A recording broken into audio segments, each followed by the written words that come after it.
कृषि जीव विज्ञान में कक्षा 11 में अध्याय 2 पढ़ेंगे, कोशिका एवं कोशिका चक्र। इसके अंदर हमने पढ़ा था समसूत्री कोशिका विभाजन की अवस्थाएं। उसमें पहली अवस्था है अंतरावस्था या इंटरफेज कहते हैं इसको।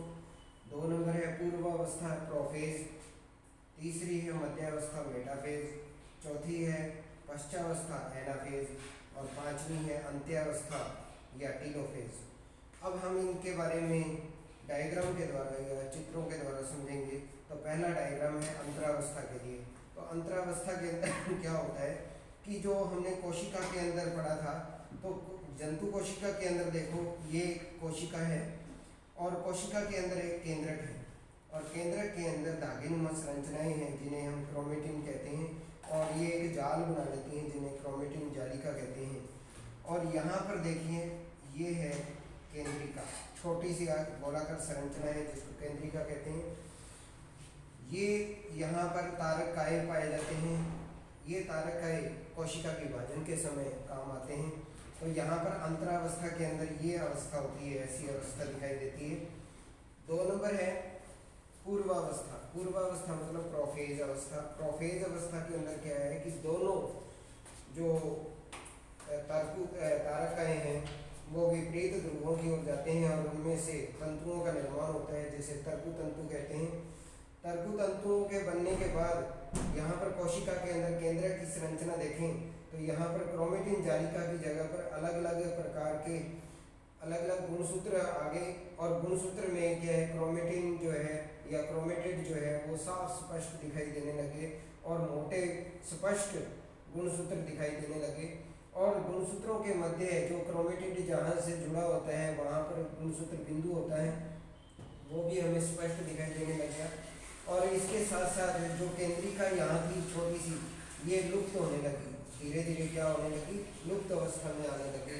तो ये अवस्था क्या कहलाती है, पूर्वावस्था या प्रोफेज अवस्था कहलाती है। तीसरे नंबर पर आएंगे मेटाफेज। तो मेटाफेज के अंदर क्या था कि ये जो धागेनुमा या क्रोमेटिड जो थे, ये क्रोमेटिड जो है विपरीत ध्रुवों से कहाँ आ जाते हैं, मध्य में आ जाते हैं, सेंटर में आ जाते हैं और गुणसूत्र बिंदुओं पर आकर विपरीत दिशा में आकर जुड़ जाते हैं और एक व्यवस्था बना लेते हैं, एक प्लेट बना लेते हैं और इस प्लेट के ऊपर आकर व्यवस्थित हो जाते हैं।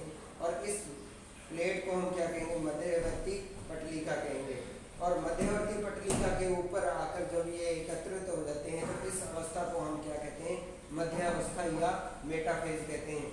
अब यहाँ पर मेटाफेज में 2 प्रकार के तंतुओं का निर्माण होता है। ये जो है इस साइड वाले जो है इनको हम काइनेटोकोर कहते हैं और इधर वालों को हम पोलर कहते हैं। पोलर का मतलब ध्रुवीय। ये ध्रुवीय तंतु हैं और ये काइनेटोकोर हैं जो कि गुणसूत्र बिंदुओं के द्वारा जो क्रोमेटिड जुड़े होते हैं उनको काइनेटोकोर कहते हैं।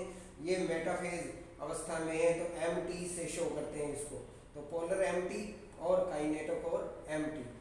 ये जो तंतुओं का निर्माण हुआ है इस पूरे तर्कु को हम क्या कहते हैं, समसूत्री तर्कु कहते हैं। तो ये अवस्था क्या कहलाती है, मध्यावस्था या मेटाफेज। चौथा पॉइंट है पश्चावस्था या एनाफेज। तो इसके लिए ये जो डायग्राम है इसके अंदर देखो आप कि ये जो कोशिका की संरचना है ये लंबी हो गई है या लंबाई में वृद्धि कर ली है और एक बेलनाकार संरचना बन गई है।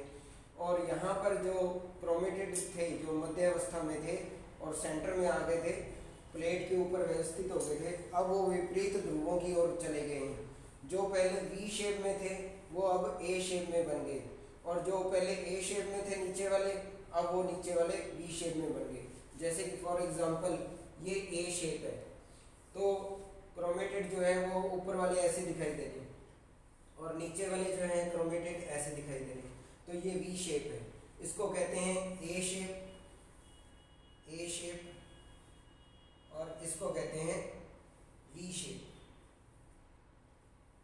तो इस प्रकार से जो पहले A थी वो बाद में V बन गई और जो पहले V थी वो बाद में A बन गई। तो ये जो क्रोमेटिड हैं ये दोनों अलग अलग हो गए, गुणसूत्र बिंदुओं से अलग हो गए और अलग होने के बाद ये दोनों ध्रुवों की ओर गमन कर गए और दोनों के दोनों साइड जो है ध्रुवों की ओर इकट्ठे हो गए। तो इस प्रकार से ये जो सेंटर वाली लाइन है या ये जो कोशिका है अब पांचवी अवस्था के अंदर जैसे कि जो है अंत्य अवस्था या टीलोफेज, लास्ट अवस्था होती है ये। यहाँ पर क्या होता है कि कोशिका के अंदर विदलन हो जाता है। यहाँ पर कोशिका में विदलन नहीं था, विदलन मतलब खांच, तो ये अंदर की ओर धंस जाती है दोनों साइड से कोशिका, और इसको हम कोशिका खांच या विदलन कहते हैं। इसके कारण क्या होता है कि इस अवस्था में जो केंद्रक कला है वो दोबारा से बनने लगती है, मतलब केंद्रक के चारों ओर जो कवर था या झिल्ली थी वो दोबारा से बनने लगती है। और जो केंद्रिका लुप्त हो रही थी यहाँ पर, कहाँ पर, दूसरी अवस्था में, पूर्वावस्था या प्रोफेज के अंदर केंद्रिका लुप्त हो रही थी, अब वो टीलोफेज के अंदर वापस पुनः आ गई है या पुनः उसका उद्भव हो गया है। अब ये जो तंतु थे या ये जो गुणसूत्र थे क्रोमेटिड वाले, तो क्रोमेटिड में क्या हो गया कि ये जो गहरे सघन हो गए, तो गुणसूत्र जो है विसंगत गुणसूत्र हो गए, मतलब ये दोनों क्या हैं अलग अलग अवस्था में हो गए और साफ स्पष्ट दिखाई देने लगे। तो इस प्रकार से एक कोशिका से दो कोशिकाओं का निर्माण हो गया, तो ये टीलोफेज अवस्था में है। इससे दोनों कोशिकाओं से दो पुत्री कोशिकाओं का निर्माण होता है। तो ये था समसूत्री कोशिका विभाजन की अवस्थाएं, अंतरावस्था, पूर्वावस्था, मध्यावस्था, पश्चावस्था और अंत्यावस्था। तो आज हम इतना ही पढ़ेंगे, नेक्स्ट अगले। थैंक यू, धन्यवाद।